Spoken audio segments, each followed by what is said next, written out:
If you are slaves on earth and you were told, renounce earthly freedom, for in heaven awaits you unimaginable freedom, answer him, he who did not taste freedom on earth will not know it in heaven. It is one of my favorite quotes from one of my favorite books. Why? Because the older I get, the more I realize people love the idea of truth far more than truth itself. And that is exactly why Soma ultimately falls flat for me.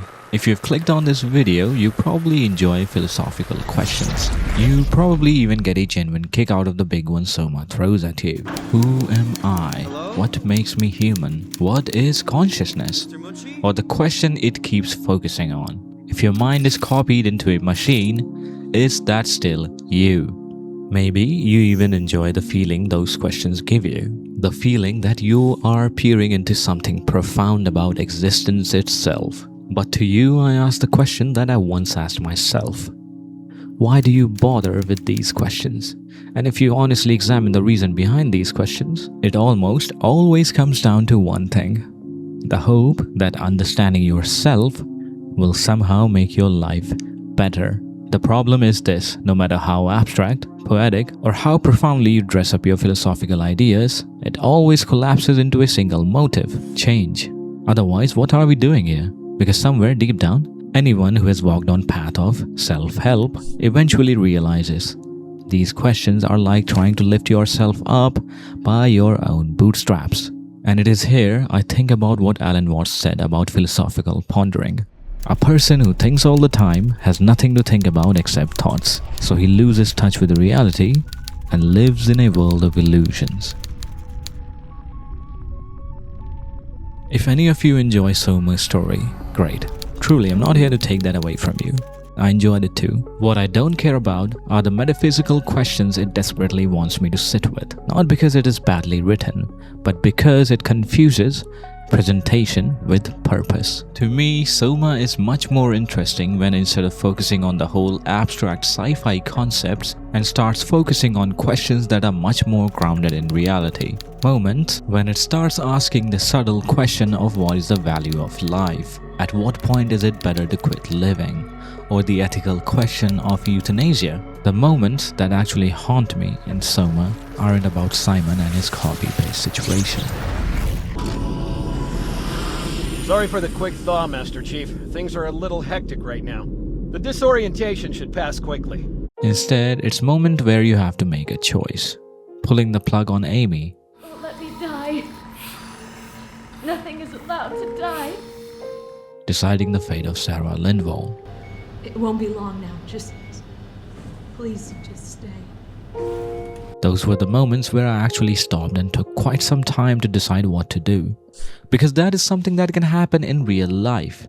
But the big flashy question that the game desperately wants me to sit with, the whole if your mind is copied into a machine, is that still you? To me, that whole aspect of the story is absolutely meaningless. To me, if your mind is copied into a machine, is that still you? Is just as absurd as if my grandmother had wheels, she would have been a bike. There is a popular story where Plato gave a famous lecture, where he defined a human being as a featherless biped, and was highly praised for it. Hearing this, Diogenes plucked a live chicken, walked into Plato's academy, and threw it at the students, declaring, "Behold, I have brought you Plato's man." I point you this story to tell you how absurd philosophical reasoning can be if we try to define the mystery of what man is into mere words. It's like trying to define life by reading its Oxford definition, which states, the quality that people, animals, or plants have when they are not dead. And we all know, it definitely misses the mark. Let's step aside from Soma for a second and look at an anime like Serial Experiments Lain. Hello, Navi. Hello, Lane. Lain is not a horror anime, but to me it's a much more haunting experience.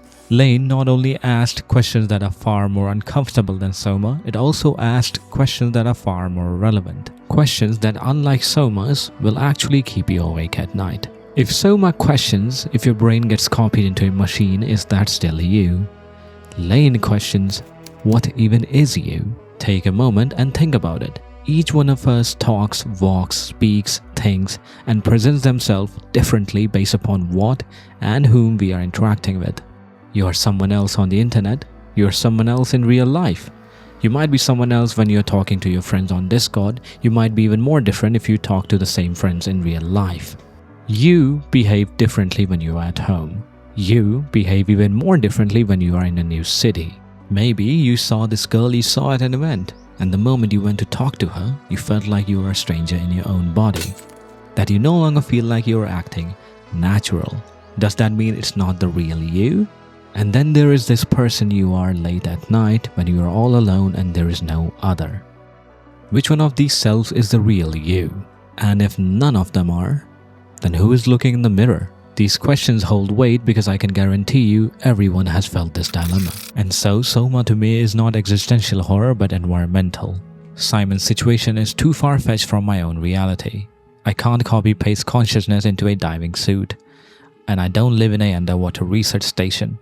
And if your response to that is, yeah, but what if we could? Let's be real.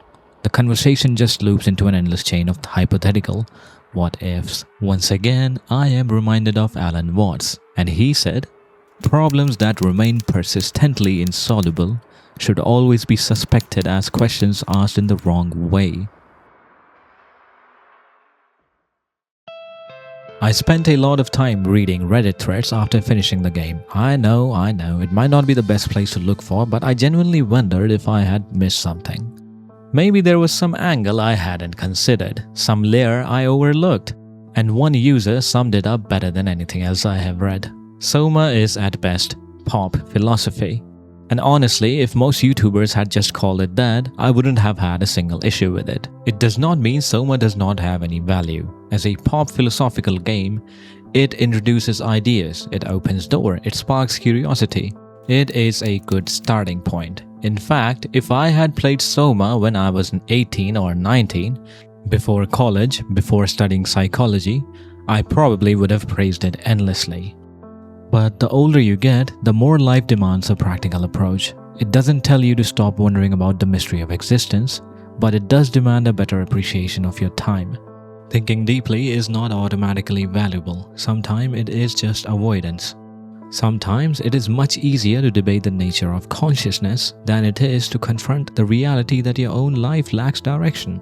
And so this is where I'm going to say something that will probably make some of you at least uncomfortable. Anyone who found Soma's story deeply thought-provoking, who say it fundamentally changed the way they see life, usually had two of the following 4 traits at the time they played it.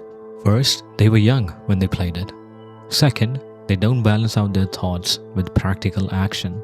Third, they lacked a sense of urgency. And fourth, they were sitting around thinking about consciousness, identity, and existence while their room was a mess.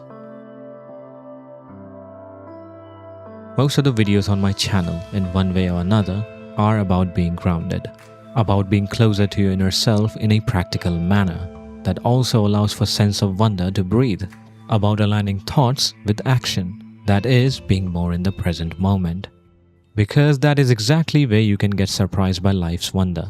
For if all you're doing is being lost in your thoughts, all you will be experiencing is your thoughts, and your real life shall pass by.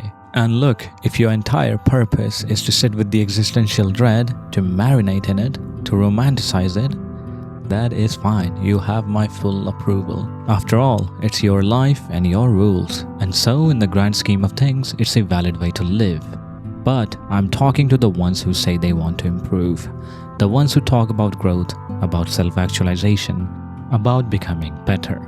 People like me who play philosophical games not to get confused about life but to make some sense out of it. And Soma ultimately is not the deepest philosophical game, regardless of how many YouTube videos say that it is.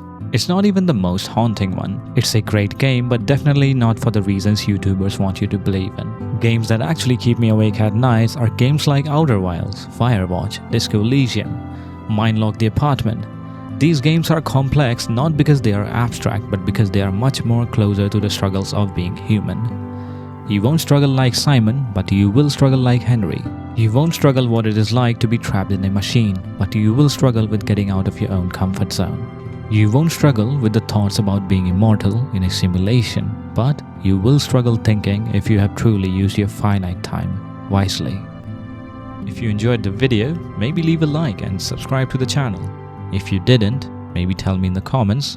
But regardless, thank you for your time and I'll see you in the next one. Peace out.